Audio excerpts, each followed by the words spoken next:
दोस्तों, चेहरे पे बड़ी सी मुस्कान, दिल में ढेर सारी खुशियों के साथ फिर से आ रहा हूं Damlendra Gautam show voice of life, आवाज जिंदगी में।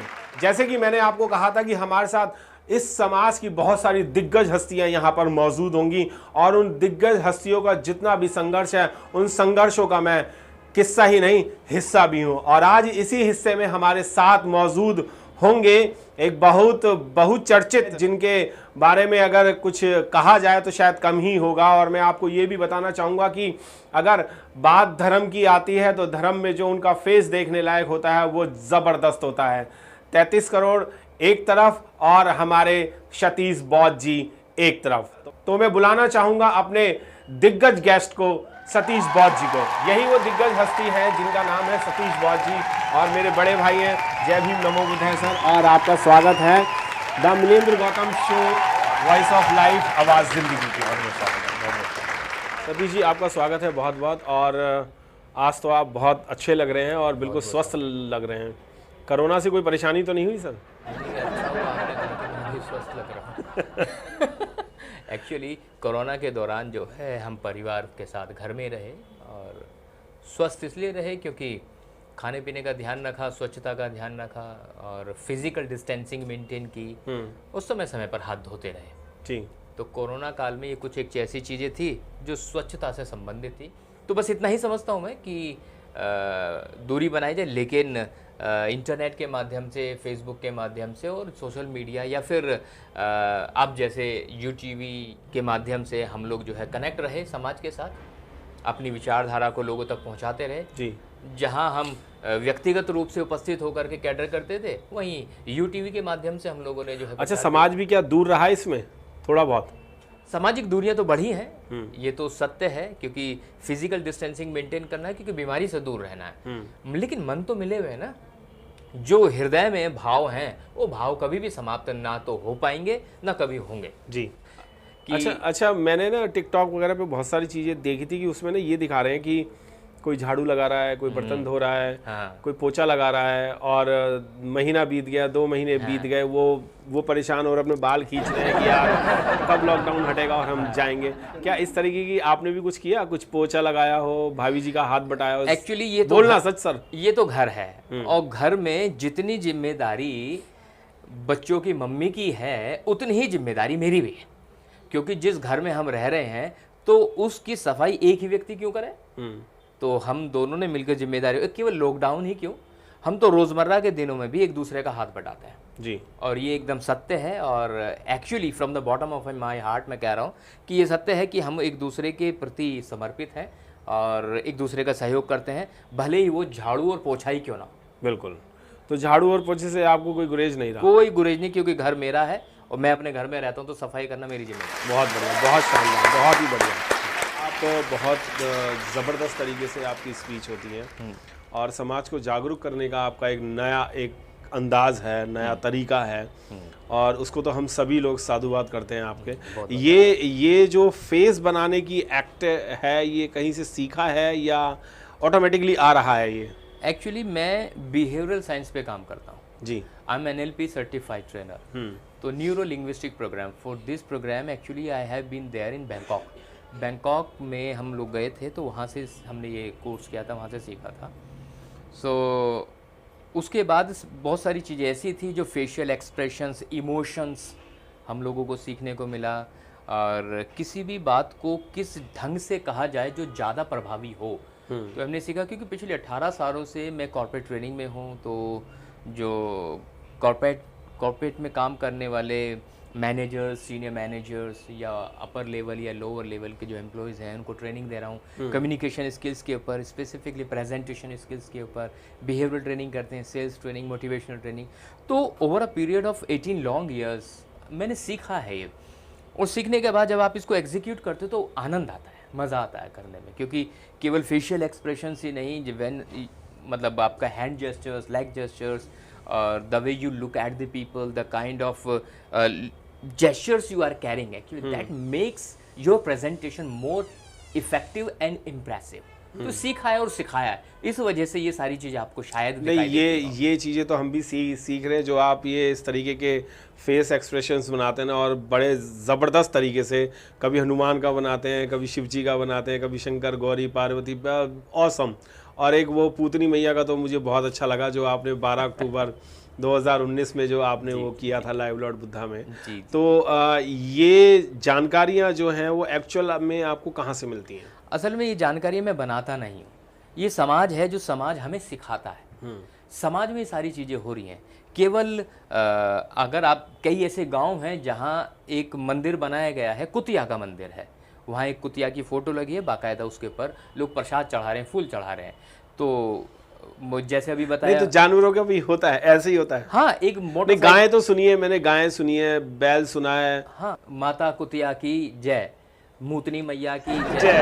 इवन इसके अलावा ऐसे भी लोग हैं, मतलब उसकी वीडियो है, मैं आपको शेयर करूंगा, टीवी पर भी आया था, मोटरसाइकिल वाले बाबा। वहाँ पे एक मोटरसाइकिल लगाई गई है, बाकायदा उस मोटरसाइकिल की पूजा होती है। तो इस तरह का जो अंधविश्वास है, जो पाखंड है, ये समाज ही तो सिखा रहा है ना। तो इन्हीं लोगों से हम लोग सीखते हैं, फिर इन्हीं को बताते हैं कि आप जिस दिशा में जा रहे हो, दिशा ठीक नहीं है, वो सही नहीं हो रहा है। अंधविश्वास से आपको कुछ मिलने वाला नहीं है। लोग आपको मूर्ख बना रहे हैं केवल आपकी अंधश्रद्धा की वजह से। कई बार लोग धन कमा के ले जाते हैं, कई बार लोग चीट करके ले आते हैं। कई सारी तरह की घटनाएं लोगों के साथ घटित होती हैं। पर ये सारी चीजों का एक ही वो रहता है कि धन ही तो कमाना है सब। एक्चुअली जो चीट कर रहे हैं या बेईमानी कर रहे हैं या लोगों को झूठ बोल बाल करके बरगला करके ये चीजें कर रही है, तो वो धन अर्जित करना ही तो हुआ। हाँ, धन भी है। कई बार आप हनीप्रीत के पापा के बारे में देखें, वो आजकल जेल में है, तो वहाँ धन भी था, धन के साथ साथ जो है वहाँ ग्लैमर भी था। और जब आप इस तरह के सत्संग में जाते हैं, एक्चुअली वो कहते सत्संग है, लेकिन वहाँ कुछ और होता है। कहत नटत रीझत खिजत मिलत खिलत लजियात, और भरे भवन में करत है नैनो नहीं सो बात। मतलब ये पंक्ति बड़ी ही विद्वान लेखक ने कही है कि कहत नटत रिझत खिजत, एक दरबार भरा हुआ है, सत्संग चल रहा है, और वहां एक प्रेमी दूसरी प्रेमिका को देखकर कहत नटत रिझत रिझत खिजत मिलत, मिल रहे हैं दोनों दूर बैठे हुए, मिलत खिलत लजियात, लज्जा आ गई। उसने कोई ऐसे, और वो लज्जा आ गई, नहीं नहीं नहीं ऐसे नहीं, क्या कर रहे हो, सारे लोग बैठे हुए। तो कहत नटत रिजत खिजत मिलत खिलत लज्जा, तो भरे भवन, दरबार भरा हुआ है, करो तो है, कर रहे हैं, नैनो नहीं सो बात, आंखों ही आंखों में बातें कर रहे हैं। तो कुछ लोग धन के लिए जाते हैं, कुछ मन के सुख के लिए जाते हैं, और मन का सुख उन्हें परमपिता परमेश्वर में दिखाई दे रहा है, या वो व्यक्ति या महिला जो वहां पर बैठी है उसमें दिखाई दे रहा है। ये उनके मन की इच्छाएं हैं, वो किस वजह से जा रहे हैं। तो इस वजह से, लेकिन दिशा तो भ्रमित करने वाली ही है, जो हमें प्रोग्रेसिव होने से रोकता है, जो हमें पाखंड की तरफ लेकर के जाता है, जो हमें खुले विचारों से दूर करता जा रहा है, जो हमें बांधता जा रहा है। हमें खुले विचार, जैसे बुद्ध और बाबा साहब के जो खुले विचार हैं, वो आमंत्रण करते हैं कि आओ कुछ नया सीखो। लेकिन जब हम सनातनी विचारधारा की बात करते हैं, तो वो कहते हैं कि ज्यादा सीखने की जरूरत नहीं, जितना है इतना ही खुश रहो इसमें में। तो वो लिमिटेड करते हैं। तो ज्ञान का सागर जो है बुद्ध ने बहाया है, अथाह कर दिया, लेकिन सनातनी विचारधारा ने उसे बड़ा संकुचित कर दिया। ये वो तो सारा हटा ही दिया उन्होंने। वो हटा दिया सारा। अच्छा, बचपन से ही आप ऐसे हो या अब जा करके चेंज हुए, कन्वर्ट हुए हो? बचपन से तो ऐसा नहीं था। बचपन से तो मतलब अगर बात चलिए तो मैं सच बताऊंगा, लोगों तक ये बात जानी चाहिए। बचपन मेरा जो है बड़ा ही दब्बू किस्म का था, डरपोक, डरा हुआ एक ऐसा बच्चा जो अगर घर से निकल जाए तो लगता था वो खो गया है। मेहमान अगर घर में आए हैं तो मेहमानों को देखकर पर्दे के पीछे जाकर छिप जाना, और समोसे पे नज़र रखना कि ये कब जाएंगे, कब मुझे समोसा मिलेगा। तो कुछ इस तरह का मेरा जो है बचपन रहा, और पारिवारिक रूप से हम बड़ी ही आर्थिक तंगियों से गुजरते रहे जी। तो बोलने का तो सवाल ही नहीं उठता था। लोग आते थे परिवार में, अगर कोई मेहमान आया आके पूछे बेटा आपका नाम क्या है, तो हम जो है नाम बताने में की भी हिम्मत नहीं होती थी। कुछ इस तरह का रहता था। और नमस्कार क्या होता है ये तो हमारे खून में भी नहीं था, तो नमस्कार कभी नहीं करते थे। सम्मान क्या होता है वो नहीं करते। तो इस तरह का मेरा बचपन रहा। जो पर्दे में ही छुपे रहेंगे तो फिर वो बातचीत तो करेंगे नहीं, ये तो स्वाभाविक है। हाँ, तो ऐसा रहा दब्बू किस्म का। लेकिन जो मेरी कमजोरियां थी बोल ना पाना, लोगों के बीच में डर हो जाना, घबरा जाना, घर से थोड़ी दूर चले हैं तो लगे कि खो जाना। तो वो जो सारी कमज़ोरियाँ थी, आज उन्हीं कमज़ोरियों को मैंने ताकत में तब्दील किया। आज मैं पूरा इंडिया घूमता हूँ। जो घर से निकलने में लगता था जैसे खो गया, वो पूरे इंडिया घूमता है, आउट ऑफ कंट्री जाता है। उसके अलावा कमज़ोरी ये थी, मैं लोगों से बात करने में हिचकता था, बात नहीं कह पाता था, डर लगता था, घबराहट होता था, पेट में ऐसे होने लगता था, गुड़गुड़ होने लगता था। बिल्कुल। और आज ये है कि मेरी रोटी भी जो है लोगों से ही चलती है। आज करीब हज़ारों लोग सामने होते हैं, मैं स्टेज पे होता हूँ और लोगों को अपने विचारों से संबोधित कर रहा होता हूँ। तो जो कमज़ोरियाँ थी आज वही शक्तियाँ बनी। तो मैं संदेश देना चाहता हूँ कि आपके अंदर अगर कोई भी कमज़ोरी हो तो उसे आप शक्ति बना सकते हैं। Any time it can be done. बिल्कुल, बहुत बढ़िया, शानदार, बहुत बहुत बहुत बढ़िया। और ऐसा ही होना चाहिए कि अपनी कमजोरियों को अपनी ताकत बना लेना चाहिए। आपने बचपन में बड़ी शैतानियां करी है, मैंने सुनी है। हाँ, बचपन में शैतानियाँ कुछ इस तरह की थी कि हमारे यहाँ जहाँ हम रहते थे केवल एक कमरा था हमारे पास। मम्मी पापा और हमारे भाई बहन, नीचे दादी दादा और हमारे ढेर सारे चाचा और ढेर सारी बुआएं, और उसके अलावा हमारे ढेर सारी चीजें, ढेर सारी। हाँ, हमारे यहाँ बच्चों की कोई सब कमी कुछ। नहीं थी। हाँ, अच्छा। किलो में, कुंटलों में, टनों में लोग उपस्थित थे। और वहीं पर जो है हमारे पिताजी के चाचा का परिवार भी है, पिताजी के ताऊ का भी परिवार है, उनके भी यहाँ ढेर सारे बच्चे हैं और फिर किराएदार भी हैं। अच्छा। और टॉयलेट है एक। वाह। और जब सवेरा होता था तो टॉयलेट के लिए लाइन लगती थी। एक बाल्टी, बाल्टी के पीछे बाल्टी, फिर उसके पीछे बाल्टी, उसके पीछे बाल्टी, इतनी लंबी लाइन लगती थी। और अगर किसी तरह से ये पता चल जाए कि मैं टॉयलेट में हूँ तो फिर मैं तसल्ली बख्श सेवा देकर निकलता था। और वह बाहर खड़ा रह करके कोई बाल्टी लेकर कुछ भी करे, लेकिन मुझे जब तक 2-3 गाने पूरे ना कर लूँ बैठ के, तब तक मैं टॉयलेट से नहीं निकलता था। यानी शर्मीला बच्चा भी गाने पूरे करता था और तब जाकर के टॉयलेट से बाहर आता था। मतलब ये था अकेलापन। मतलब आप ये देखिए, अकेलापन मिला तो टैलेंट आ रहा है बाहर निकल के। अच्छा। है ना, अकेलेपन में लोगों के सामने जाते फिर सहम जाता है आदमी। तो ये एक एक्चुअली यानी कि इसको ये कह सकते हैं कि साइकोलॉजिकल डिजीज है। हाँ, और उसी में ये भी जोड़ सकते हैं कि सिर्फ आप बाथरूम सिंगर ही रहे। मतलब बाथरूम सिंगर नहीं, बातें करेंगे तो एक्टर तो आप जबरदस्त हैं। नहीं, हम जो है स्पीकर भी जबरदस्त हैं। हाँ, बात तो सही है, लेकिन जो है जब पन्ने पलटोगे तो बहुत सारी चीज़ें पता चलेंगी। तो पूछेंगे तो बताते चलेंगे हम कि क्या क्या छिपा हुआ है इस कलेजे में। तो ये जो डब्बे दर डब्बे लगे होते थे, उस डब्बों में कभी कोई बीच में भी खाली हो जाता था, यार मेरा तो यही काम हो गया, अब क्या जाऊंगा वहां पर? कईयों के साथ आपने अगर ऐसी कुछ निराश होकर चले गए तो मुझे एहसास हो जाता था कि शायद कोई घटना घटित हो गई। बढ़िया भाई। तो घटनाओं में तुम आपके सामने नहीं आते थे वो? हाँ, मतलब निराशा प्रदर्शित करती थी कि घटना क्या हुई है। जहाँ एक मग्गे में पानी, यानी एक बाल्टी या एक मग्गे में काम हो रहा था, वहाँ आपने बाल्टियाँ खर्च करा दी, बाल्टियाँ पानी खर्च करा दिया। बहुत बढ़िया। दिल्ली जल बोर्ड वाले आपको छोड़ेंगे नहीं इस मामले में। अच्छा, मैं एक चीज़ और पूछा था, मैंने सुना है कि भाभी जो है वो आपकी बहुत सेवा करती हैं और आप उनसे कुछ ज़्यादा ही सेवा करवाते हो, उनको मतलब तारीफ भी करते हो, उनको ये भी कहते हो मेरे लिए ये बना के लाओ, मेरे लिए ये खाना खाना है, ऐसे करना है, वैसे करना है। देखो जी, खाने में क्या खाना है और बना के लाना ये मेरा अधिकार है और मैं अपने अधिकार का पूर्ण रूप से इस्तेमाल करता हूँ कि आप हमें ये भी बना के दें, आप हमें ये भी बना के दें, आप ये भी, क्योंकि बनाने के लिए चाहिए मुद्रा कमा के मैं लाता हूँ, तो बना के भी नहीं देंगे। नहीं तो फिर आपने अभी शुरू में ये कहा था कि भाई मेरा घर है, मेरा अधिकार है और मेरा काम करने का भी है, खाने के लिए नहीं है। क्योंकि खाने की जो चीज़ें हैं उतनी हो सकती हैं, क्योंकि वो जब बनाती हैं तो टेस्टी होता है। अच्छा। वो जब बनाती हैं तो उसमें कुछ अलग बात होती है, और जब मैं बनाता हूँ तो वो चमत्कारी होती है। चमत्कारी मतलब कि धुएं यहाँ से वहाँ बाहर आ रहे हैं। तो ऐसा भी हो सकता है, अगर मेरी बनाई हुई डिश आपने खाई तो ऐसी कई जगह हैं जहाँ से आपके धुएं निकलने शुरू हो सकते हैं। तो कभी वो धुएं अपने परिवार वाले के निकालने की कोशिश की है? नहीं, कई बार अगर मैंने अपने हाथ से कुछ बनाया तो मैं कोशिश करता हूँ कि उसे मैं ही निपटा दूं।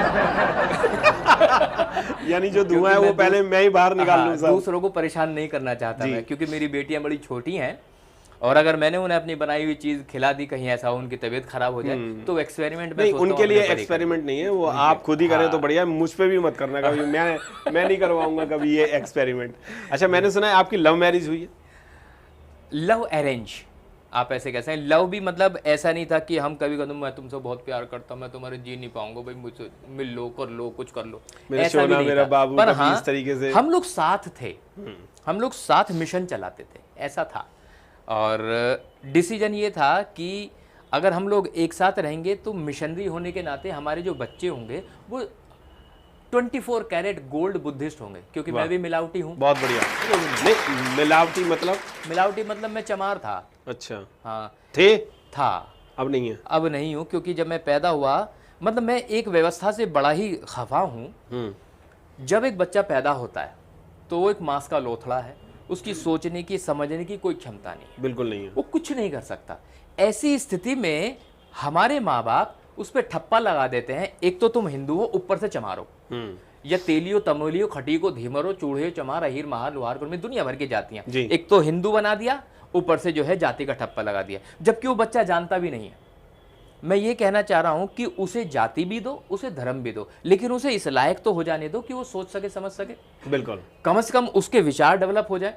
जब वो सोचने और समझने की स्थिति में आ जाए, तब उससे कहो कि बेटा ये होता है हिंदू धर्म, इसकी ये मान्यताएं हैं, इसकी ये परंपराएं हैं, इसकी ये रूढ़िवादिता है, और देखो ये हिंदू धर्म है, इसमें ये सारी है जातियां, अब तुम चुन लो कहाँ जाना चाहते हो। बिल्कुल, ये इस्लाम धर्म है, ये हिंदू धर्म है, ये बौद्ध धर्म है, ये जैन धर्म है, ये क्रिश्चियन धर्म है। तो कम से कम उसे मौका तो दो। बिल्कुल, उसे मौका ही नहीं दे रहे हैं।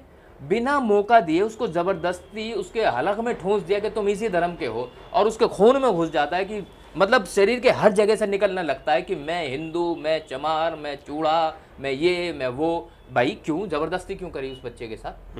तो मैं बिल्कुल भी सहमत नहीं हूं कि जबरदस्ती थोपी जा रही है, जाति भी थोपी जा रही है और धर्म भी थोपा जा रहा है। मौका दो उसे सोचने समझने का। तो आपने भी अपने दोनों बच्चों को मौका दे रहे हैं इस बात का?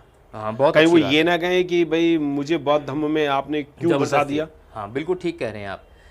मैं भी नहीं दे रहा मौका, मैं भी मौका नहीं दे रहा हूँ कि जो है मैं उन्हें ये एहसास कर रहा हूँ कि तुम बुद्धिस्ट नहीं हो। कारण उसके पीछे, क्योंकि जिस विचारधारा का अनुसरण मैं कर रहा हूँ, बुद्ध धम्म की विचारधारा का, वो वैसे ही नहीं कर रहा हूँ।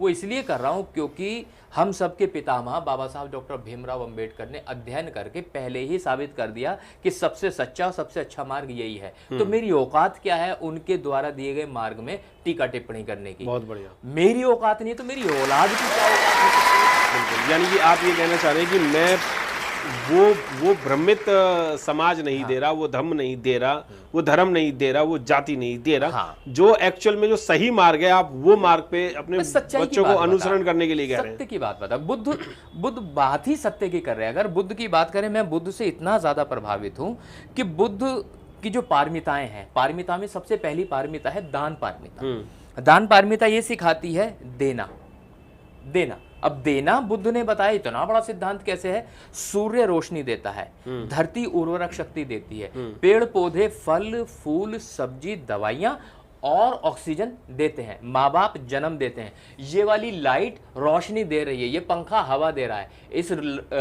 इस वाली लाइट से रोशनी चाहिए तो आपको इसे बिजली देनी पड़ेगी। अगर आपको बिजली चाहिए तो आपको बिजली वालों को पैसे देने पड़ेंगे। आपको अगर मेरी बात समझनी है तो मेरी बात में आपको ध्यान देना पड़ेगा। अगर आपको मेरी बातें समझनी है तो आपको मुझे समय देना पड़ेगा। और अगर आप इस शरीर से काम करवाना चाहते हैं तो इस शरीर को एनर्जी देनी पड़ेगी, और एनर्जी लेना चाहते हैं तो शरीर को भोजन देना पड़ेगा, और अगर भोजन लेना चाहते हैं तो भोजन के लिए पैसा देना पड़ेगा, और अगर पैसा लेना चाहते हैं तो किसी को काम करके देना पड़ेगा। तो देना तो पड़ेगा। बहुत बढ़िया, देना तो पड़ेगा ही। हर चीज में, हर चीज में देना है, देना है, देना है, देना है। बिल्कुल। गड़बड़ कहाँ हो जाती है, इंसान लेने की उम्मीद करने लगता है, देने की उम्मीद खत्म कर देता है। तो जब हम देते हैं तभी हमें कुछ मिलता है। बैंक से 10,000 चाहिए तो पहले देने पड़ेंगे, बिल्कुल, और नहीं देंगे तो मिलेंगे भी नहीं। हम क्या उम्मीद करते हैं, हे मेरे मालिक मुझे दे दे। हम देवता की जगह लेवता बन गए, हम लेने वाले बन रहे। जैसे लेने वाले बने तो सिद्धांत के खिलाफ चले गए, और अगर एक बार सिद्धांत के खिलाफ गए तो आपको कभी सफलता नहीं मिल सकती। तो सफलता चाहिए तो देना शुरू करें। बुद्ध सार्वभौमिक है। एक चैलेंज कर रहा हूं आपके चैनल के माध्यम से, एक काम बताइए जो बिना दिए हो जाता हो दुनिया का। There is no work in this world जो बिना दिए होता हो। कहीं ना कहीं कुछ ना कुछ आपको देना ही पड़ेगा। बिल्कुल, मैं भी इसी चीज पे चलता हूँ कि बिना दिए कोई काम नहीं होता, कुछ नहीं हो सकता, कुछ भी नहीं हो सकता। देना तो अच्छा, देने की बात पे ही मैं आता हूँ। अब मैं जरा दोबारा वहीं आ जाता हूँ भाभी जी वाली बात पे जी। कि भाभी जी को आपने शादी से पहले क्या दिया? सच बताना, क्योंकि मैं घर जाके पूछ लूंगा। साथ गिफ्ट तो मैंने कभी कुछ नहीं दिया। मेरा जो तरीका था बुद्ध के धम्म को सिखाने का, वो जो एक इम्प्रेशन है वो मैंने ज़रूर दिया। यानी आपने धम्म दिया।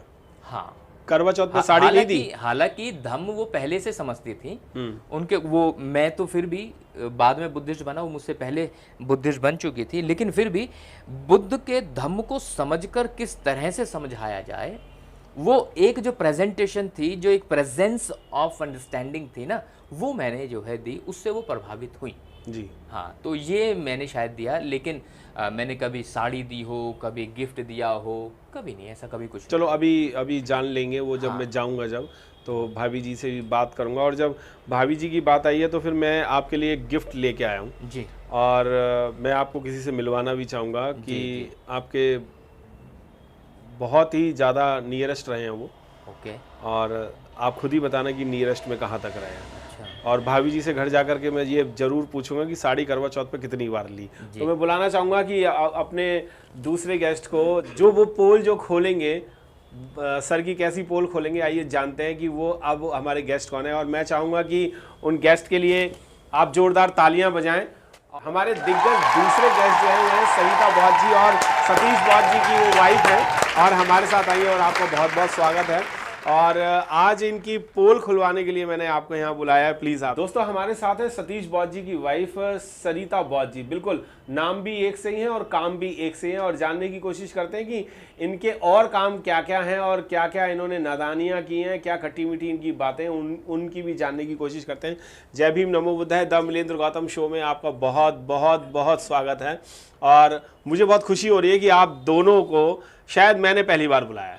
मतलब पहले ये बताओ यार, आपने मुझे बुला लिया, कम से कम हमें सूचना तो दिए थे। रोमांटिक है तो नहीं, रोमांटिक क्या है, ये तो हम तो बेमेंटी भी कर देते हैं, रोमांटिक भी कर देते हैं, सब कुछ अगर आप हमें बता देते तो हम साथ ही आ जाते। नहीं, साथ में लाना नहीं था ना। अगर मैं साथ में आपको बुलाता तो शायद आप ये कह देते नहीं वहाँ ऐसा नहीं बोलना, वहाँ वैसा नहीं बोलना, है ना भाभी जी? कुछ इसी तरीके से कह देते होंगे ये क्योंकि जब ये मंचों पे ही अपनी एक्ट पे और अपनी भाषाओं से और अपनी कहानियों से सही राह पे ले आते हैं, तो आपका दिमाग खराब करने के लिए तो उनको कोई टाइम नहीं लगता होगा। देखो जी, घर में दिमाग कोई और ही डाइवर्ट करता है। भाई जी, क्या आप इनका माइंड डाइवर्ट करते हैं? तो बहुत बहुत साधुवाद जी, आपने हमको इस प्रोग्राम के लिए इनवाइट किया और मैं आपकी सब पूरी समस्त टीम को बहुत बहुत धन्यवाद करती हूँ। मैं सरिता बौद्ध जी। सर, आपकी शादी को अंदाजन कितने साल हो गए? मेरे ख्याल से शायद 12 साल हो गए, शायद 12 साल हो गए, आई थिंक। अब आप लगा लीजिए इनको कितना आइडिया है। यानी 12 नहीं, ज्यादा हो गए, 13 हो गए क्या? हमारी शादी को केवल 9 साल हुए हैं। 9 साल हुए हैं और 9 साल को आप 12-13 में कन्वर्ट कर रहे हो। पहले ही सीनियर सिटीजन बनाना चाहते हो क्या? नहीं, ऐसी बात नहीं है। कई बार जो है बातें दिमाग से स्लिप हो जाती हैं और वैसे भी आप लोगों की बॉन्डिंग बहुत अच्छी है और बहुत अच्छा प्यार मोहब्बत से आप लोग रहते हैं और आपकी सारी अंडरस्टैंडिंग सही होती है, तो इसीलिए आपको टाइम का पता नहीं चल रहा और वो ऐसा लग रहा है कि वो टाइम बहुत तेजी से बीत रहा है। हाँ, या मालूम नहीं चल रहा टाइम, दोनों में हाँ कर रहे हैं। क्या बात है? समय का तो सच पूछे पता ही नहीं चल रहा है, क्योंकि जब पारिवारिक दृष्टिकोण से देखें और जीवन जिस तरह से चल रहा है तो समय का उतना अंदाज़ा नहीं हो पा रहा, क्योंकि हम लोग जो है केवल परिवार में एक साथ नहीं, व्यापार में भी एक साथ हैं।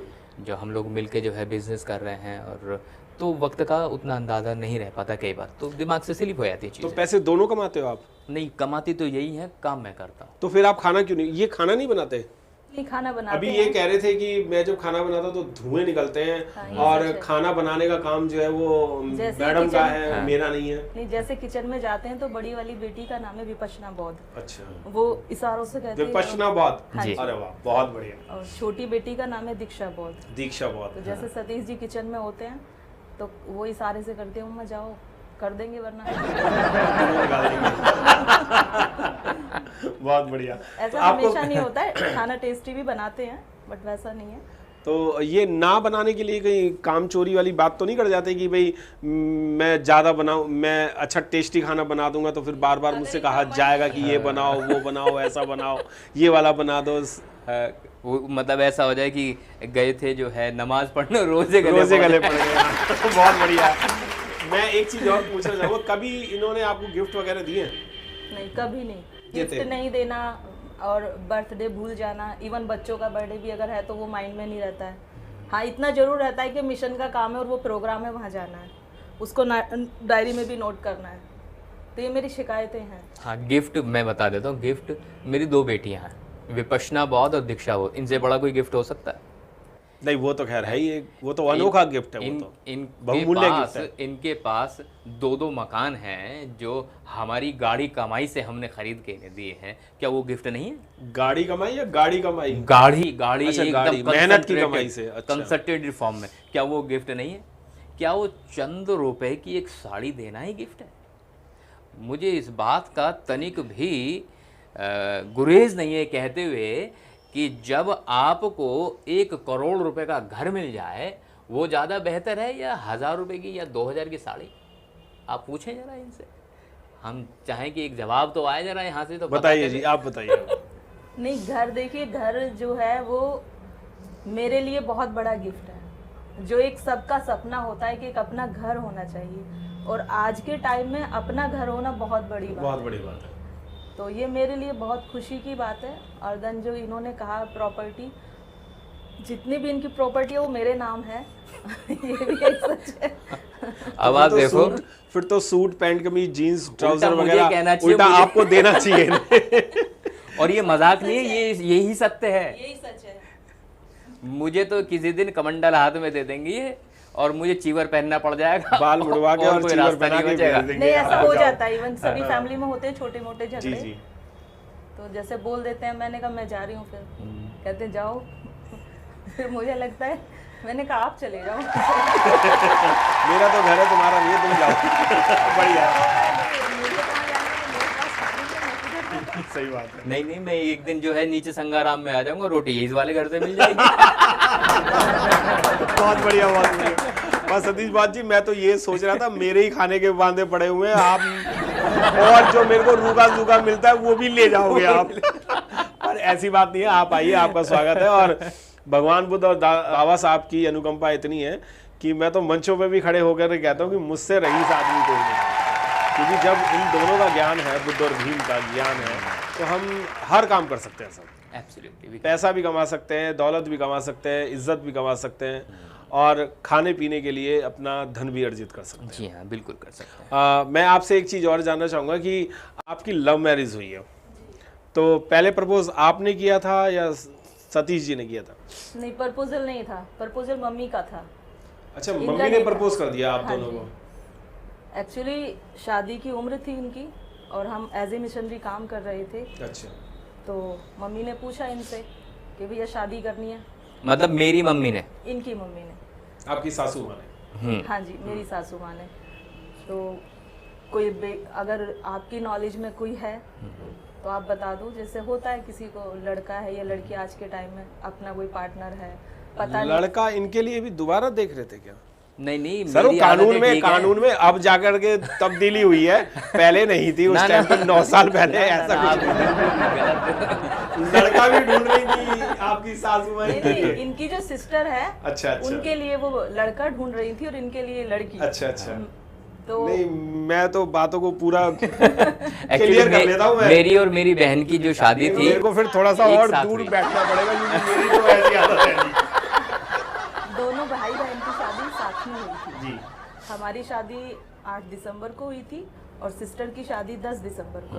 अच्छा, 2 दिन के गैप, हाँ, 2 सेम दिन। ईयर। सेम। कार्ड एक छपा, अच्छा। एक ही कार्ड पे।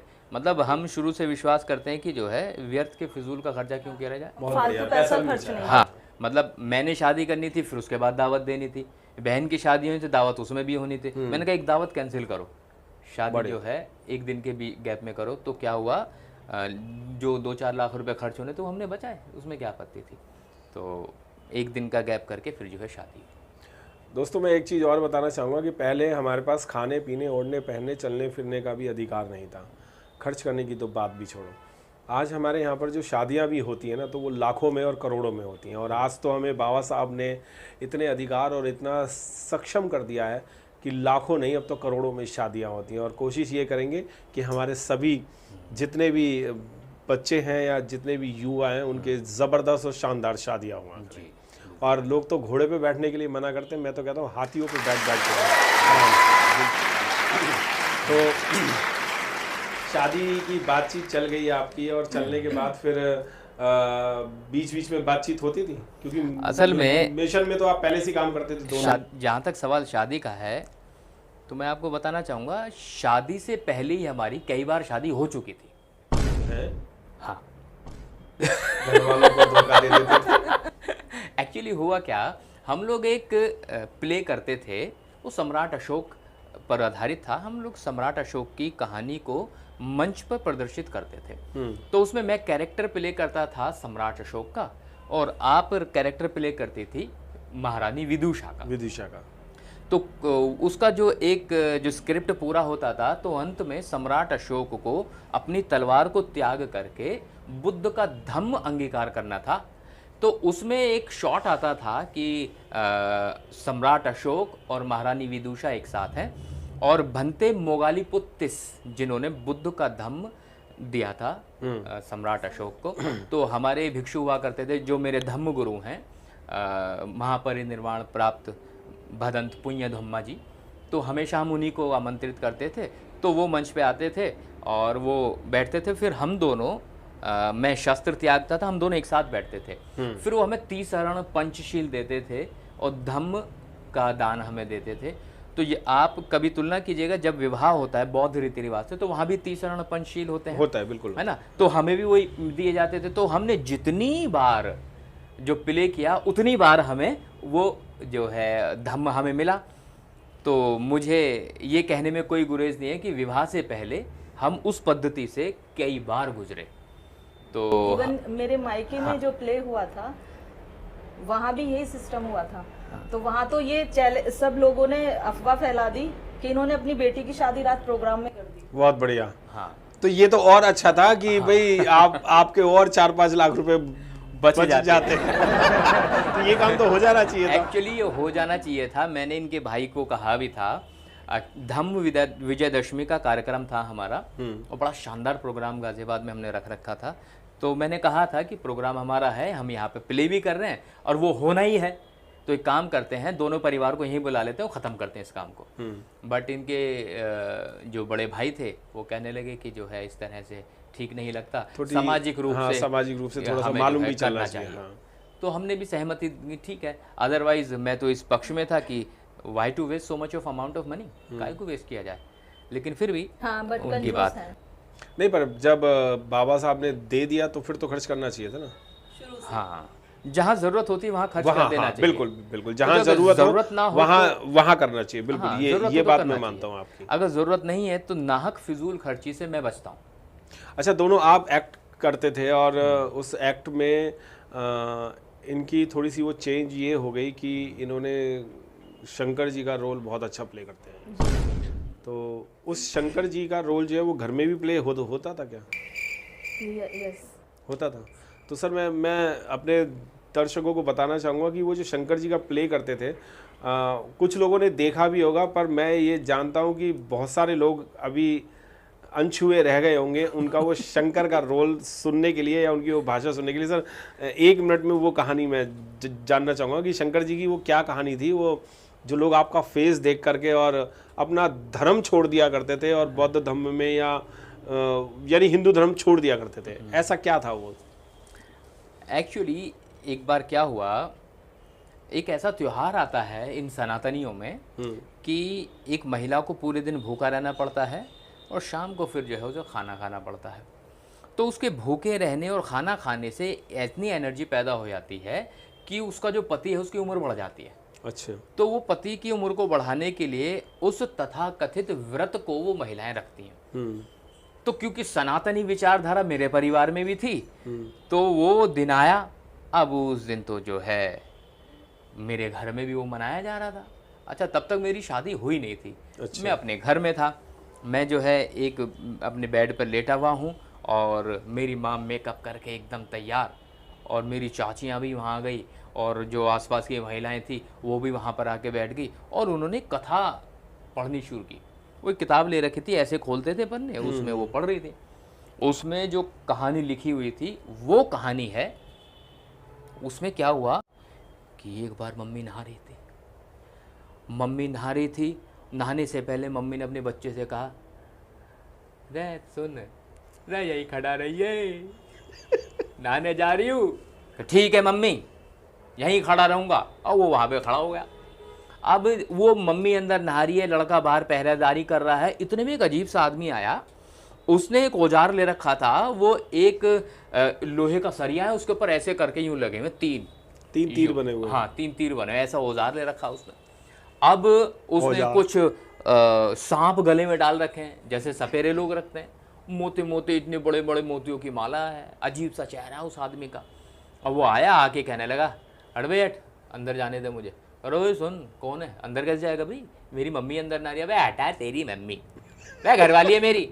को तेरी घरवाली कैसे भाई, मेरी मम्मी है। हाँ। अब मैं ये सोच रहा था, मतलब ये वाली बातें मेरी माँ पढ़ के सुना रही है।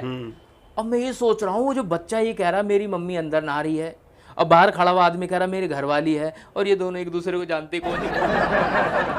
दोनों एक दूसरे को समझ में नहीं आ रहा। तो उसका मतलब क्या है, यानी बाप बेटे को नहीं जानता और बेटा बाप को नहीं जानता। ये क्या कहानी है, पागल बना रहे हैं क्या? हाँ। है ना, कौन सा थिएटर था कि मम्मी ने बताया ही नहीं कि पापा कैसे दिख रहे हैं। क्या कहानी थी? हाँ। अब साहब बात इतनी बढ़ गई कि उसे अंदर नहीं जाने दिया, और उसे गुस्सा आ गया। गुस्सा आया, उसने वो जो औजार लेके आया था उसकी गर्दन पे पेल दिया।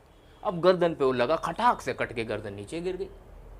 अब मैं ये सोच रहा था यार, सीधा दफा 302। हाँ।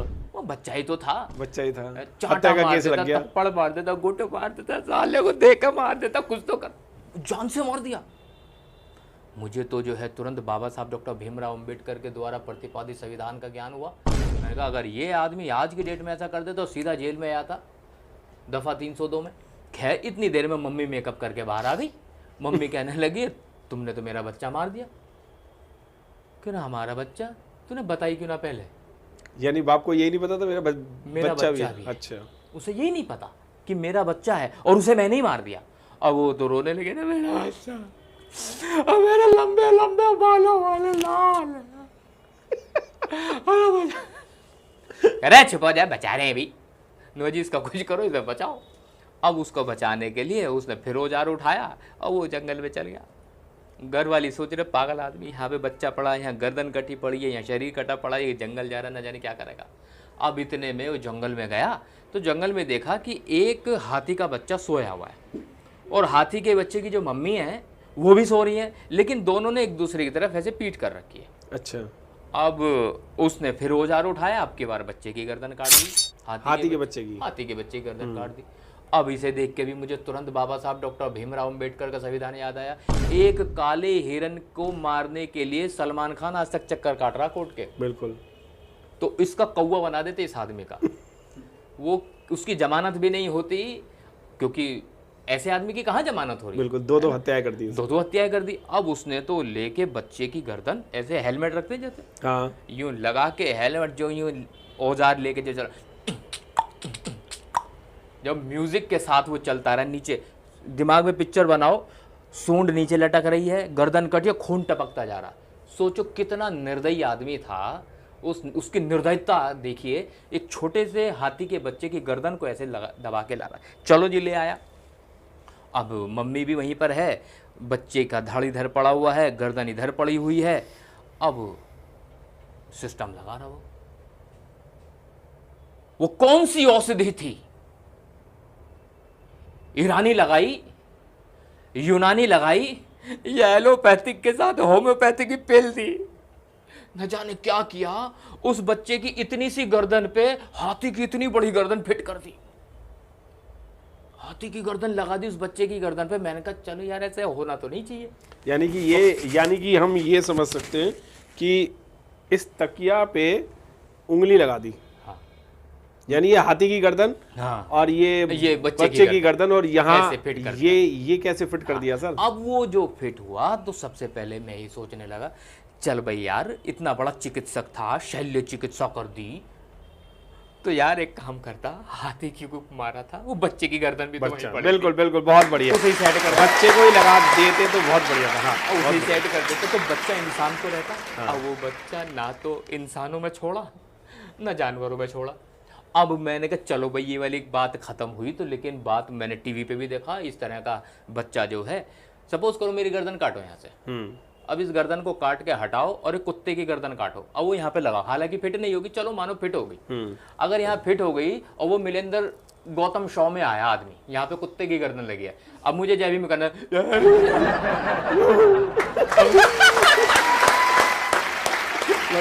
ना, तो क्योंकि दिमाग तो कुत्ते के सिर में है ना, सिर से आवाज निकलेगी, तो मुझे तो ऐसे करना चाहिए। लेकिन वो हाथी का बच्चा तो हिंदी बोल रहा वो तो ना जाने क्या क्या हिंदी के मंत्र बोल रहा।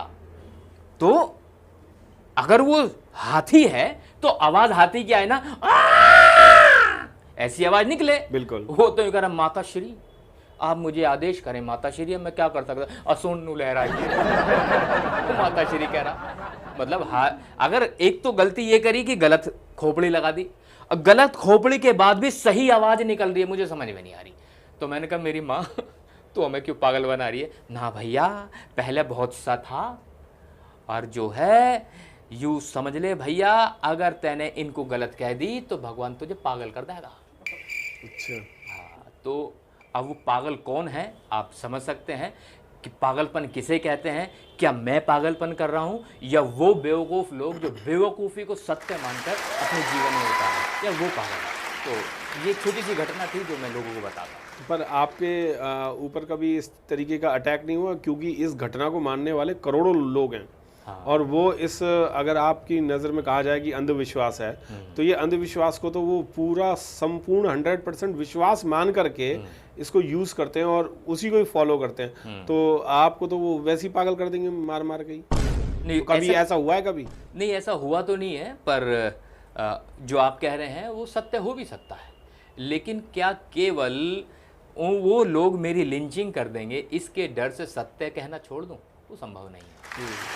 बाबा साहब ने कहा है कि जीवन छोटा हो लेकिन सच्चाई से भरा हुआ हो। सच्चाई से भरा हो तो जीवन भी ठीक है। अभी तक का जो जीवन जिया है वो बहुत बढ़िया जीवन है, लेकिन सत्य बोलता था, बोलता हूँ, बोलता रहूँ। एक समाज ऐसा भी था जिसने कम से कम आपको 80-90 कॉल की थी और ये भी कहा था कि बाहर निकल जरा, हम तेरे को देखेंगे।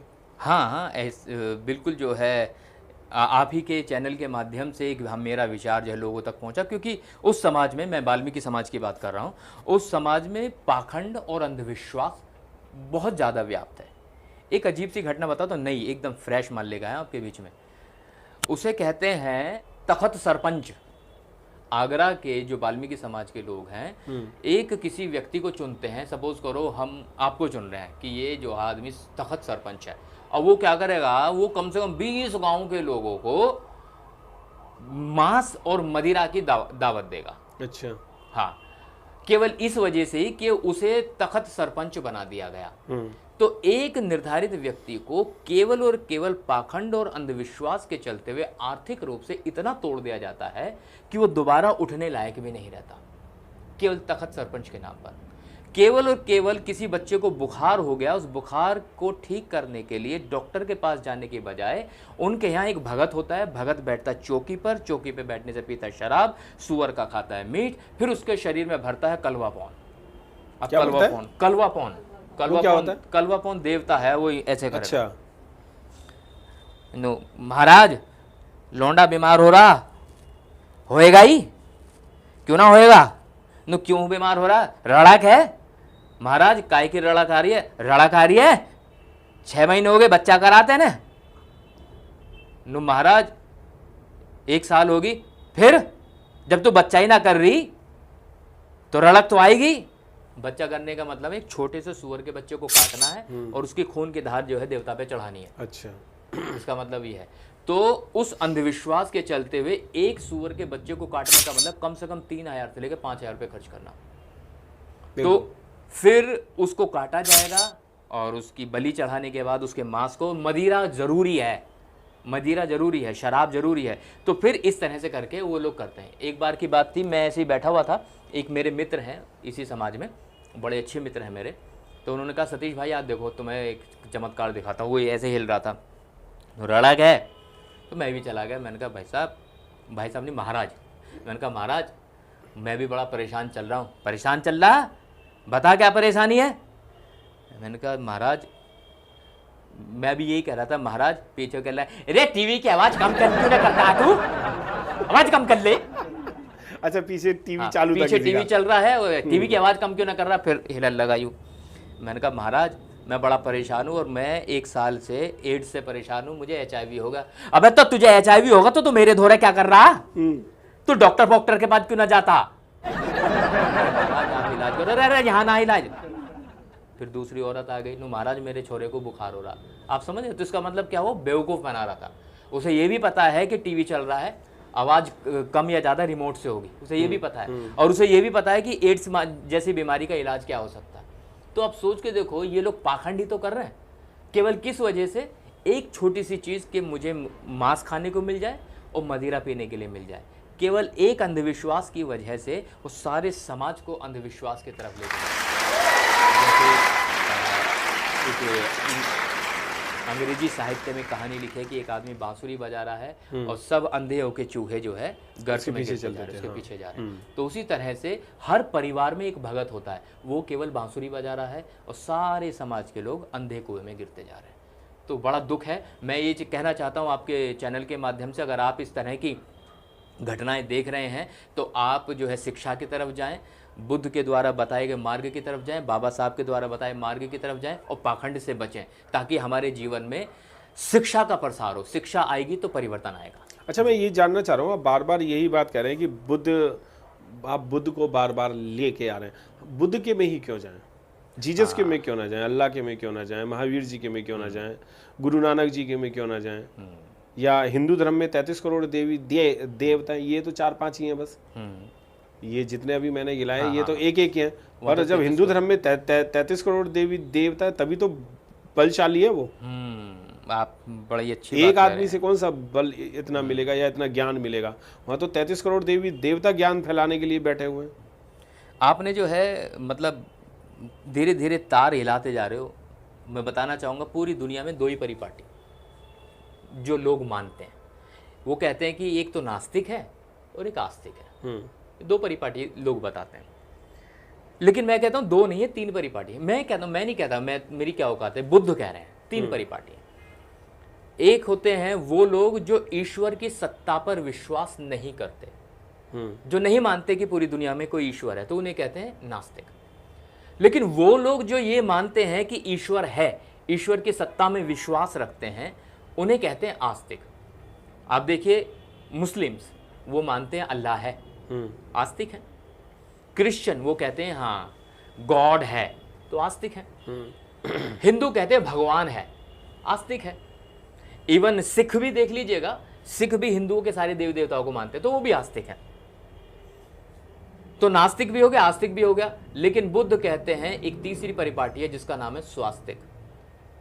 स्वास्तिक मतलब, प्रमाण दे के बात कर रहा हूं, मोहनजोदड़ो और हड़प्पा की खुदाई में निकले हैं स्वास्तिक के चिन्ह, जो चिन्ह सतिया कहकर आप अपने घरों में लगाते हैं। आज भी आपके घर में सतिये का लगाए जाना इस बात को प्रदर्शित करता है कि आपके खून में बुद्धिज्म है, आप बौद्ध हैं, क्योंकि आप उस चिन्ह का इस्तेमाल करते हैं, लेकिन उसका मतलब नहीं पता। मतलब मैं बता दूं, स्वास्तिक मतलब स्वयं जमा आस्तिक, जो स्वयं के ऊपर आस्तिक हो, जो अपनी क्षमताओं पे विश्वास करता हो, जो अपने द्वारा किए गए कार्य के बदले फल प्राप्त करता हो, उसे स्वास्तिक कहते हैं। पूरी दुनिया में एक भी आदमी ऐसा नहीं है जो स्वास्तिक ना हो। मतलब अगर आपको 1 कटोरी दाल और 4 रोटियां चाहिए तो आपको उसके लिए मेहनत करनी पड़ेगी, आपको काम करना पड़ेगा, तब कहीं जाकर आपको मिलेगा। भजन करने से नहीं मिलेगा, तो आपको अपने पर आस्तिक होना ही पड़ेगा। तो दुनिया में अगर सबसे ज्यादा मानी जाने वाली परिपाटी कोई है तो वह है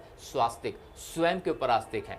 मतलब आप गाड़ी चलाते हैं तो आप अपने ऊपर आस्तिक होकर चला रहे कि मैं कॉन्फिडेंट हूं, I can drive this car. मैं यहां बैठ के बात कर रहा हूं तो मैं कॉन्फिडेंट हूं, I am having this kind of knowledge, then only I would be able to convey this message to the people. आप यहां बैठे तो आप अपने ऊपर भरोसा करके बैठे हैं, और जो कैमरा पर्सन काम कर रहे हैं वो अपने ऊपर भरोसा करके बैठे हैं। यहां तक कि रोटी का निवाला भी डालते तो आप अपने ऊपर भरोसा करके खा रहे हैं कि ये रोटी का निवाला ठीक है मेरे शरीर के लिए। आप काम करने जाते हैं तो आप इस उम्मीद से नहीं जाते कि कोई और करेगा, आपको इस उम्मीद से जाना पड़ता है कि मैं ही इस काम को करूंगा।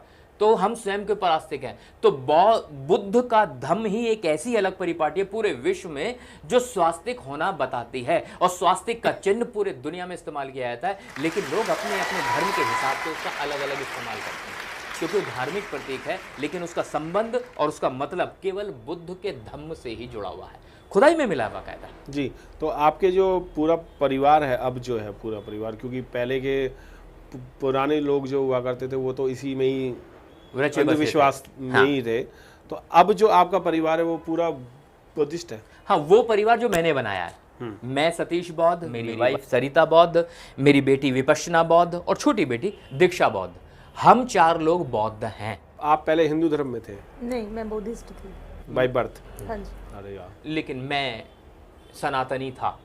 तो याद नहीं आती कि कभी चलो कभी घंटा बजाते, कभी हनुमान बन जाते, कभी?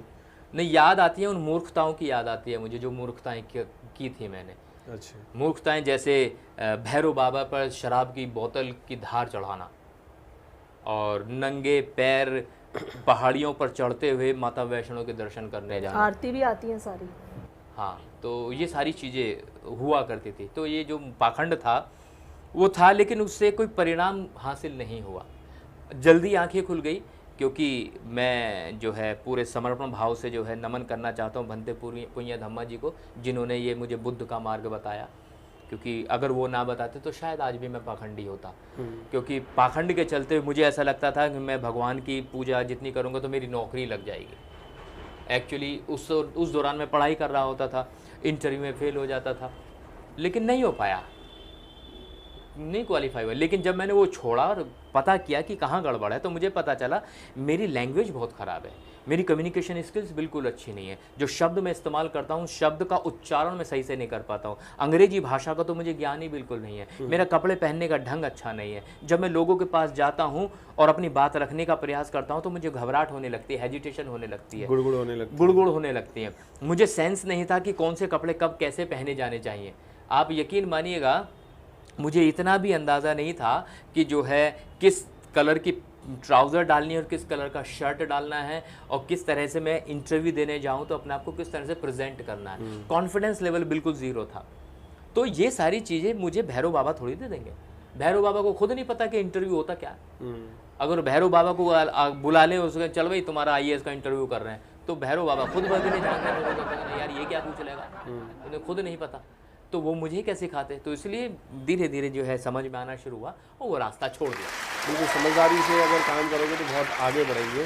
और मैं आपसे ये भी पूछना चाहता हूँ कि आपने बहुत सारे सामाजिक प्रोग्राम किए हैं, बहुत सारे लोगों से बातचीत की है, बहुत सारे मंच शेयर किए हैं, और बहुत सारी पब्लिक के सामने आप बोलते हैं, तो कभी आपका विरोध हुआ है ऑन मंच?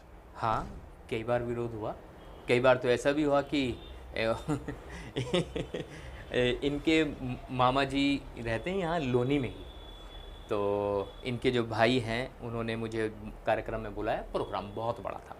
अच्छा, मुझे इस बात का अंदाज़ा नहीं था कि वो प्रोग्राम एक्चुअली स्पॉन्सर्ड था बीजेपी वाले लोगों के। तो यहीं सलाह नगर लोनी का प्रोग्राम था। अब इन लोगों ने मुझे मंच पे बुला लिया। मैंने मंच पे जा कर के जो है जो अपनी शैली है उस शैली में काम करना शुरू कर दिया। पाखंड के कपड़े फाड़ने शुरू कर दिए, अंधविश्वास की तो रीढ़ की हड्डी तोड़नी शुरू कर दी। अब वहाँ पर जो है वो घबराने लगे, यार ये क्या कर रहा है लड़का, ये तो जो है मनुवादी व्यवस्था को उखाड़ने की सीधी बात कर रहा है। तो वहाँ लोग ऊपर चढ़ के आ गए और उन्होंने मेरा माइक बंद कर दिया, नीचे उतर जा वरना यहीं ऊपर से नीचे फेंक देंगे। और इत्तेफाक की बात यह है, पब्लिक को मेरी बात समझ में आ गई होगी, सारी पब्लिक मेरी तरफ आ गई। अच्छा, बहुत बढ़िया। यानी कि आपकी जो बात आप समझाना चाह रहे थे वो समझ में आ गई, और जो मूर्खों को समझ में नहीं आई थी वो आपका माइक छीनने लग गए। माइक छीन रहे थे। लेकिन जब पब्लिक की आवाज़ आई तो सबकी चोंच बंद हो गई। माइक फिर चालू हुआ, बात फिर से शुरू हुई और फिर से नीले रंग का परचम फहराया गया। बहुत बढ़िया, बहुत बहुत बढ़िया।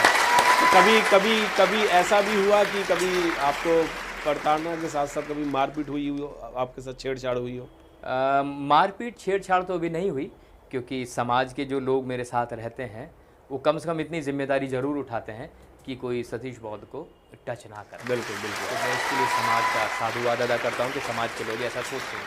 बिल्कुल, बहुत बढ़िया दोस्तों। मैं आपको बताना चाहूँगा कि सतीश बौद्ध जी जो है वो वाकई में कपड़े फाड़ने में नंबर 1 है। बेशक उन्होंने टेलरिंग का कोई कोर्स नहीं किया है, मैं सही कह रहा हूँ, टेलरिंग का कोई कोर्स नहीं किया है। और अगर आपको धम्म के बारे में जानने की कोशिश करनी है और पाखंडवाद को हटाने के लिए अगर आपको कोई भी बात जानने की कोशिश करनी है तो सतीश बौद्ध जी से भी आप मिल सकते हैं। हमारे समाज में बहुत सारे लोग ऐसे हैं जो अच्छी अच्छी बातें बता करके और आपका मार्ग जो है वो सही राह पे पहुंचाएं।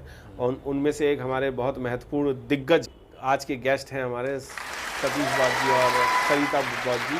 और मैं कुछ आपकी जीवन के बारे में 2 मिनट और जानना चाहूँगा। दिवाली आ रही है, दिवाली पे जुआ भी खेला जाएगा, दारू भी पी जाएगी खूब। दिवाली के बारे में क्या कहना चाहेंगे? असल में जिस सनातनी विचारधारा से संबंधित त्योहारों की चर्चा आप कर रहे हैं, उनके तो इतिहास में साफ साफ लिखा है कि जुआ, शराब, ये सारी चीज़ें उनके खून में हैं, तो वो तो रहेगा। सनातनी विचारधारा के लोग तो ऐसे भी हैं जिन्होंने अपनी पत्नी को भी जुए में दांव पे लगाया। तो आप समझ सकते हैं वो ग्रंथ जो किसी धर्म विशेष को विशेषता प्रदान करने के लिए मुख्य रूप से नामांकित किए जाते हों, उनके जो चरित्र हैं, जो उनके पात्र हैं, वो पत्नी को दांव पर लगा दें, तो आप समझ सकते हैं कि वो क्या संदेश देते होंगे। इससे संबंधित मैं आपको बताना चाहूंगा कि केवल दांव पर ही नहीं लगाया, उसे हार भी गए। मतलब एक महिला का इतना बड़ा अपमान, इससे बड़ा अपमान क्या हो सकता है कि महिला को जुए में रखी जाने वाली एक वस्तु से ज्यादा नहीं समझा गया। क्या वो चंद स्वर्ण मुद्राओं के बराबर ही थी? क्या उसका अपना कोई वजूद नहीं था? क्या उसका स्वयं का अपना कोई व्यक्तित्व नहीं था? और जो व्यक्ति दांव पर लगा रहा है उसे धर्मराज कहा गया, धर्मराज युधिष्ठिर कह के उस व्यक्ति को संबोधित किया गया। और बाकी सारे जो भाई थे उसके, वो सब देख रहे थे कि किस तरह से दांव पर लगाया गया।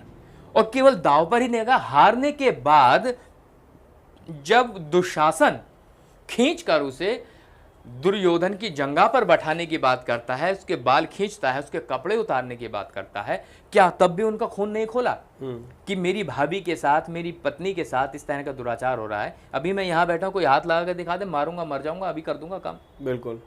तो लेकिन उनको शर्म नहीं आई। लेकिन शर्म एक आदमी को आई। वो आदमी अचानक कैसे आया यूं? अब वो उसे अपना भाई कहती थी। अब वो आदमी आया तो मैं ये उम्मीद कर रहा था वो रैपट मारेगा, गुट मारेगा, लप्पड़ मारेगा, पटक्के मारेगा, कुछ तो करेगा, चाकू निकालेगा, तलवार निकालेगा, या वो सीढ़ी टाइप का जो हथियार था उसके हाथ में वो चलाएगा। अब वो आया आदमी, वो आया ऐसे हाथ करा और उसने तो यहाँ पर जो है टेक्सटाइल मिल लगा दी, यहाँ फैक्ट्री लग गई। इसमें से तुरंत धोती बन के निकल लिया। उसके एक तरफ से धोती लिपट रही है, एक तरफ से धोती सिमट रही है, एक तरफ से लिपट रही है। मतलब यहाँ से जो धोती निकल रही है यही फैक्ट्री। भाई जाके उसके कान पे मार, थप्पड़ मार, गुट मार, उसके है रैपट मार, तलवार मार, उसमें कुछ तो कर, तेरी बहन के साथ वो कर रहा। सही बात है। वो क्या लीला दिख रही, लीला दिख रही है, धोती निकल रही है यार, एक जगह धोती उतर रही है, एक जगह धोती चल रही है। और वो खेल जब तक चला ना वो धोती उतारने वाला थक गया। अब ये देखो पागल है बे तू। मतलब अगर चल धोती निकल भी रही है, यहीं पे टेक्सटाइल फैक्ट्री लग गई, तो तू क्या चाह रहा था? धोती लपेट के क्या करना चाह रहा था? इंटेंशन क्या थी? तो मतलब वो हमें पागल बना रहे हैं। मतलब इससे ज्यादा अपमान हो सकता है एक महिला का? एक धोती खींच रहा, दूसरा लपेट रहा। सोच के देखो मैं हूं वो महिला, अब तुम धोती खींच रहे हो, ये लपेट रहे कोई वो उधर खींच रहा हो। मतलब मेरा कोई महिला होने के नाते कोई वजूद ही नहीं है। वो उधर से खींच रहा, कोई उधर से खींच रहा। क्या कर रहे हो भाई? ऐसे ऐसे ग्रंथ लेके जब सनातनी विचारधारा के लोग बैठेंगे तो क्या होगा इस देश का? इस देश में बलात्कारी बढ़ेंगे और वो हो रहे हैं। जिन लोगों को तुम देवता मानते हो वो महिलाओं को नहाते हुए नंगा देखा करते थे, तो इस देश में बलात्कारी होंगे। जिन लोगों को आप देवता मानते हो वो लोग नहाती हुई महिलाओं के कपड़े चुरा के भाग जाते थे, तो बलात्कारी होंगे इस देश में। जिन लोगों को तुम जो है धर्मराज कह रहे हो वो घरवालियों को, पत्नियों को दांव पे लगाते थे। और जो अपने आप को मुंह तान के कहते थे ना हम क्षत्रिय हैं, उनकी इतनी औकात नहीं थी कि अपनी महिलाओं को भी जो है उतना सम्मान दें, क्षमता दें कि वो अगर युद्ध में हार जाएं तो वो भी जो है अपनी गर्दन कटवा दें। लेकिन उन्हें ये शिक्षा देने के बजाय उन्होंने कहा कि जलते हुए कुंड में कूद जाओ, मर जाओ। तो जो ऐसी शिक्षा देता होगा परिपाटी, वो समाज का निर्माण कहां से करेगा? नहीं कर पाएगा, नहीं कर सकता समाज का निर्माण। बिल्कुल ये बात सही है। और दोस्तों मैं आपको बताना चाहूँगा कि डॉक्टर बी.आर. अम्बेडकर ने जो 70 साल पहले जो संविधान लागू किया था, उसी संविधान में लोग ये कहते हैं कि SC STO को आरक्षण मिला, पर मैं ये कहूँगा कि सबसे ज़्यादा जो अधिकार मिले वो महिलाओं को मिले, जिसमें कि उनको खाने, पहनने, ओढ़ने, चलने, पढ़ने, लिखने और अपने तरीके का वर्ग ढूंढने और अपने तरीके की नौकरी और अपने ही तरीके का धम्म या धर्म ढूंढने का या चॉइस करने का उनको अधिकार मिला था। अगर हम कहें तो इन सब भगवानों से बड़े अगर हम भगवान की अगर श्रेणी में, जैसे भगवान कहते हैं, हम भगवान तो नहीं, हम तो श्रेष्ठ इंसान मानते हैं, तो डॉक्टर बी.आर. अम्बेडकर होने चाहिए थे, क्योंकि उन्होंने ही इन सबको अधिकार दिया हर चीज़ का, जिनको खाने पीने, ओढ़ने, पहनने, चलने फिरने का अधिकार नहीं था। असल में मैं पहले भगवान शब्द की व्याख्या करना चाहूँगा। भगवान शब्द हिंदी का शब्द नहीं है, ये पाली भाषा का शब्द है। भग प्लस वान, भग्न कर दिया, नष्ट कर दिया। वान मतलब अपने दोषों को। हर वो व्यक्ति भगवान हो सकता है जिसने अपने अंदर के मनोविकारों को, ईर्ष्या, द्वेष, लोभ, वासना, इनको समाप्त कर दिया हो, तो वो व्यक्ति भगवान होता था। लेकिन इन लोगों ने भगवान का संबंध ईश्वर से कर दिया। ईश्वर और भगवान में बड़ा फर्क है। सामान्य जन साधारण भगवान हो सकता है। आप अपने अंदर के सारे मनोविकार खत्म कर दें, आप भी भगवान हैं। इसीलिए भगवान बुद्ध को भगवान कहा गया। भगवान शब्द की संज्ञा इसलिए नहीं दी गई कि उन्हें ईश्वर कहा गया है। ईश्वर नहीं है, वो भगवान है, मनुष्य है, लेकिन उन्होंने अपने मनोविकारों को, अपने अंदर की दुर्भावनाओं को, सबको समाप्त कर दिया, इसलिए वो भगवान है। बाबा साहब के संबंध में मैं भगवान शब्द की बजाय ये कहना चाहूंगा वो देवता है। देवता मतलब जो देने वाला है।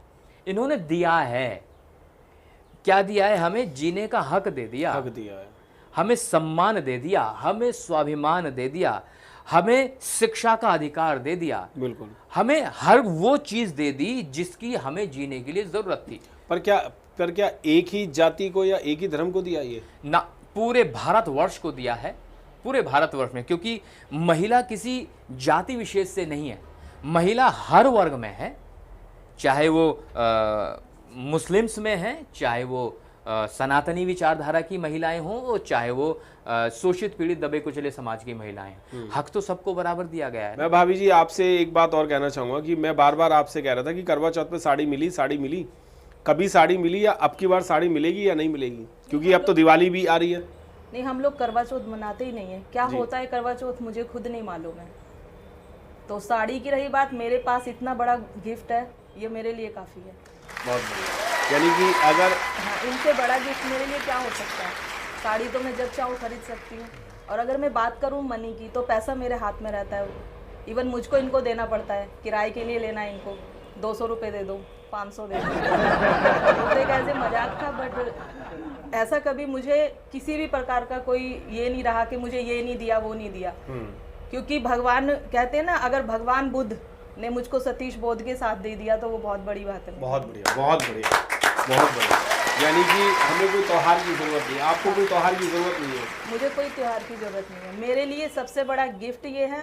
और जो त्योहार की अगर मैं बात करूं, तो मैं उन महिलाओं से ये कहना चाहती हूँ, आप करिए करवा चौथ, कीजिए, आप तरीका चेंज कीजिए। अगर आपका मन बिल्कुल नहीं मानता है, आप बुद्ध की पूजा कीजिए, उनकी वंदना कीजिए, उनके विचारों को मानिए, यही आपका करवा चौथ है। उसमें करवा चौथ का मीनिंग क्या है? करवा चौथ क्यों मनाते हैं? अपने करवा चौथ का कोई मीनिंग नहीं है। का स्वास्थ्य सही रहे, ऐसा कुछ भी नहीं है। आगे क्या बढ़े। आप एक सालों साल आप रहते हैं, खाना पीना सब कुछ, और एक दिन आप भूखे रहते हैं, तो उसमें आपको लगता है कि हस्बैंड की उम्र इतनी लंबी हो जाएगी? मुझे नहीं लगता है ऐसा। मैंने अपनी आंखों से देखा है कि जो महिलाएं करवा चौथ रखती हैं, उनके साथ में हस्बैंड नहीं है। अभी एक मेरे यहाँ पड़ोस में ही है, 7 महीने हुए शादी को, और शादी से पहले करवा चौथ रखा था। पहला करवा चौथ रिश्ता होने के बाद घर पर पड़ा था उनके, और सारा उन्होंने अपने तरीके से जो रीति रिवाज होता है उसको, पूजा को पूरा कंप्लीट किया, और पूरा पहनावा सारा सब कुछ घर से गया, हमारे बिल्कुल पड़ोस में। और 7 महीने हुए शादी को और उनकी डेथ हो गई। अब मुझे बताइए कौन सा देवता है जो उसने रोका नहीं कि भाई अभी तो टाइम शुरू भी नहीं हुआ उस महिला का, और सब कुछ ख़त्म हो गया। तो ये सारी चीजें जो है ये बिना वजह की जो हम लोगों को मतलब हमारे दिमाग में एक मानसिकता बिठाई हुई है कि हमको डर जो है हमारे अंदर उसको हमें निकालना है। 2-3 साल पहले एक न्यूज़पेपर में भी आया था कि करवा चौथ पे तकरीबन 2-3 महिलाओं के हस्बैंडों की डेथ हो गई एक्सीडेंट में जी, और सेम डे करवा चौथ वाले दिन। Same day. तो मैं पूछना चाहती हूँ जब वो व्रत उनका पूर्ण कर रही हैं तो ऐसा क्यों हो रहा है? क्योंकि ऐसा तो नहीं बीच में खाना खा लिया होगा उन्होंने नहीं ऐसा ये तो खा खैर लिया वही होगा, जानते चल होंगे। भाई निकल ले अब तो नहीं, तेरी ये उम्र बिना यही वजह खत्म की हो सिर्फ गई। बातें हैं। आडंबरवाद में महिलाएं जो घिरी हुई हैं, इससे हमको बहुत बाहर निकलना है। हमको समझना पड़ेगा, हमको जो हमारे अंदर जो डर है उसको निकालना होगा। एक अंदर जो हमारे डर बैठा हुआ है कि यार अगर मैंने ये व्रत नहीं रखा तो ऐसा ना हो इनकी उम्र कम हो जाए, तो वो एक डर है हमारे अंदर जो हमको निकालना है। तो यानी कि जितने भी त्योहार जितने भी त्योहार, आपका भैया दूज है, ये जो गोले हैं ये सड़ने लगे मार्केट में, उन्होंने भैया दूज शुरू कर दिया। क्योंकि जितने भी मार्केट में लोग दुकानें लेकर बैठे हैं वो सभी लाला लोग बैठे हैं। हाँ, गोला इतना खाते भी नहीं है लोग, खाते भी नहीं है आम जिंदगी में, क्योंकि बहुत सारी और क्या ही त्योहार मैं आपको ऐसे बता दूंगी जो सिर्फ इसी चीज से जुड़े हुए हैं। रक्षाबंधन कोई मीनिंग नहीं है, भाई बहन का त्योहार है, सालों साल बहनों को बुलाओ, चलाओ, मान सम्मान करो, जो आपको मिठाई सेल देना नहीं हो रही तो चलो ये सी बहाने एक घेवर ही बांट लो। मैं अपने फैमिली में जब शादी नहीं हुई थी, मैं 5th क्लास से बुद्धिस्ट हूँ, मैं 5th क्लास में थी, तो मैंने एक छोटा सा प्रोग्राम अपने भाई के साथ देखा था। भाई ने वहाँ से आकर मुझको एक पतली सी बुक बाबा साहब की ला कर दी, मैंने उसको पढ़ा, उसको रीड किया, मुझे बहुत समझ में आया। मैं 5th स्टैंडर्ड में थी। उसके बाद मैंने धीरे धीरे शुरू किया भाई के साथ जाना। तो हम लोग हिंदू धर्म को त्याग कर हम बुद्ध धर्म में आ रहे थे। उस टाइम शुरुआत थी हमारी। मेरे भाई की शादी 25 साल पहले हुई बौद्ध रीति रिवाजों से, मेरी बहनों की शादी हुई बौद्ध रीति रिवाजों से, मेरी शादी बौद्ध रीति रिवाजों से, यहाँ तक कि अगर बच्चे का एक जन्मदिन भी हम नामकरण संस्कार करते थे वो भी बौद्ध रीति रिवाजों से होता था। पर आपकी तो शादी 5-5 बार बौद्ध रीति से ही हो चुकी है। 5 बार बौद्ध रीति रिवाजों से हुई, और शायद वो 5 बार का होता है ना कि वो जो भगवान बुद्ध का जो आशीर्वाद था, वो ये चाह रहा था कि हम साथ रहें। मेरे लिए यही गिफ्ट है। और मैं कोई तीज त्योहार नहीं करती हूँ, कोई रक्षाबंधन नहीं करती हूँ, कोई भाई दूज नहीं करती हूँ। और मैं ये कहना चाहूँगी उन महिलाओं को कि अब बहुत समय गुजर गया है, बहुत समय निकल गया है। एक देवता का आप चढ़ावा और एक बच्चे की पढ़ाई आप पूरे साल का निकाल कर देखिए कि कहाँ आपको सफलता मिलती है। क्या वो 1 साल का चढ़ावा वो आपको सफल करता है, या 1 साल के बच्चे की पढ़ाई जो एजुकेशन के पीछे आप लगाते हैं, वो कल बच्चा देश का भविष्य हो सकता है। बिल्कुल।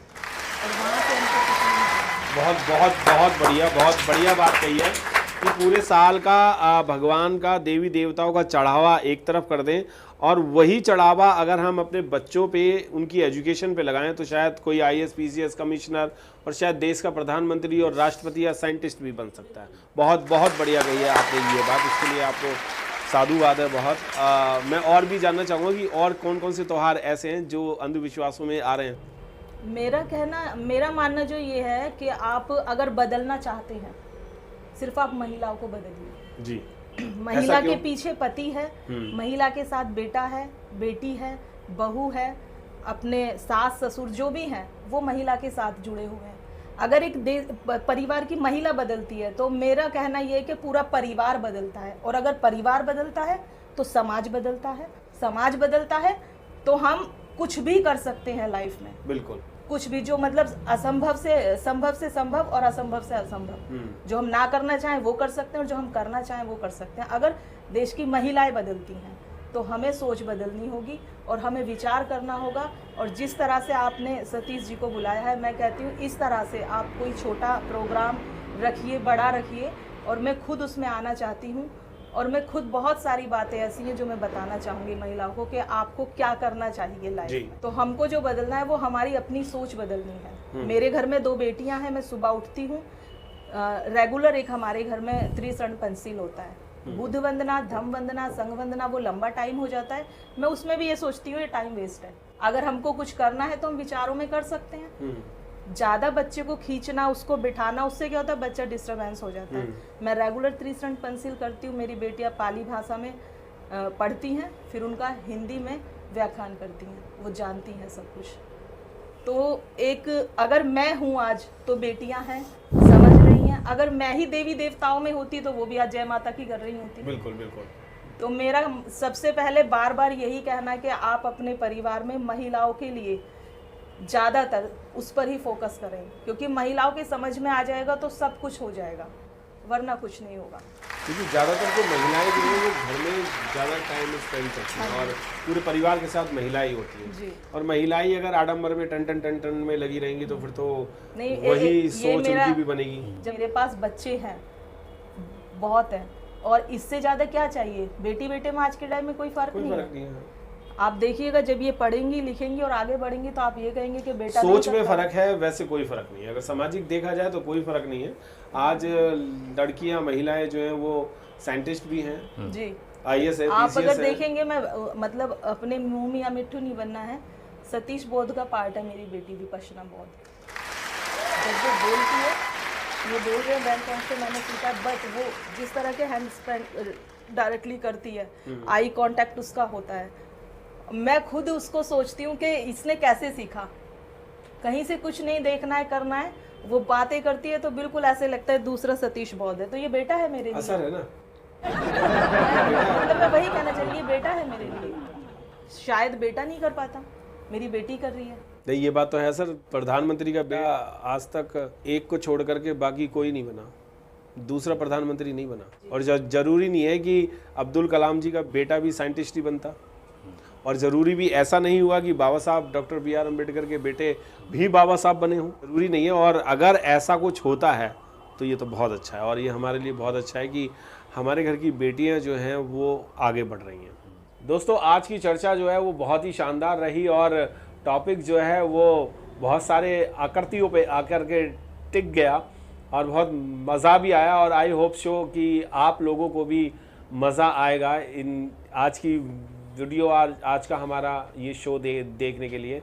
और मैं आपको बताना चाहूँगा कि आज के जो हमारे दोनों दिग्गज गेस्ट थे वो अपनी दिग्गजता जो है वो पूरे समाज में फैलाते रहते हैं, दिखाते रहते हैं, और जो भ्रमित लोग हैं उनकी इंद्रियों को जगाने का काम करते हैं। और ऐसे लोगों की समाज में नहीं, पूरे देश में ही नहीं, पूरी दुनिया में बहुत ज़रूरत है, क्योंकि दुनिया में अंधकार ज़्यादा है और ज्ञान प्रकाश कम है। तो मैं चाहूँगा कि इस जैसे जोड़े जो हैं वो कई सारे हमारे समाज में हों, और मैं आपका बहुत बहुत साधुवाद करता हूँ, आप दोनों का ही बहुत बहुत साधुवाद कि आप Damlendra Gautam show voice of life आवाज़ ज़िंदगी के में आए। इसके लिए इन सभी का मेरी तरफ से भी बहुत बहुत साधुवाद।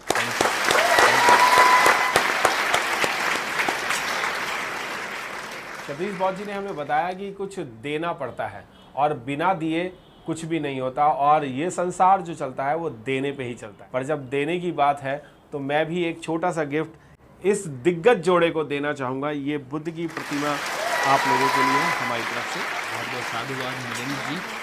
इवन आपका जो प्रोग्राम है मैंने देखा तो मुझे बड़ा अच्छा लगा, बड़ी खुशी हुई। इससे पहले जो आपके एपिसोड आए थे वो मैंने देखे जी, तो मुझे तो अंदर से महसूस हो रहा था कि जो है मुझे भी मौका मिले इस तरह के एक एस्टीम्ड शो में जाने के लिए। और ये इत्तेफाक है कि आपने जो है मुझे इस काबिल समझा कि मैं आपके शो में आ सकूं। आपका हम दोनों को यहाँ बुलाने के लिए बहुत बहुत साधुवाद। बहुत बहुत साधुवाद आपका भी कि आपने इतना कीमती वक्त निकाल करके हमारे साथ ये टाइम दिया। और दोस्तों, मैं बताना चाहूँगा कि इसी तरीके से समाज में जो दिग्गज तरीके से काम कर रहे हैं इस मंच पे आ सकते हैं, इस प्रोग्राम में आ सकते हैं। और यही नहीं कि सिर्फ जो काम कर रहे हैं वही आएंगे, कुछ अनछुए लोग भी ऐसे हैं जो काम तो कर रहे हैं पर उन्हें जानता कोई नहीं है। किया है Damlendra Gautam show voice of life आवाज़ ज़िंदगी की। ये आवाज़ आपकी है और आपकी आवाज़ पूरी दुनिया में दिखाने के लिए UTV और टॉप 85 और बहुजन TV ने बीड़ा उठाया। उसके लिए आपका साधुवाद। आप सबका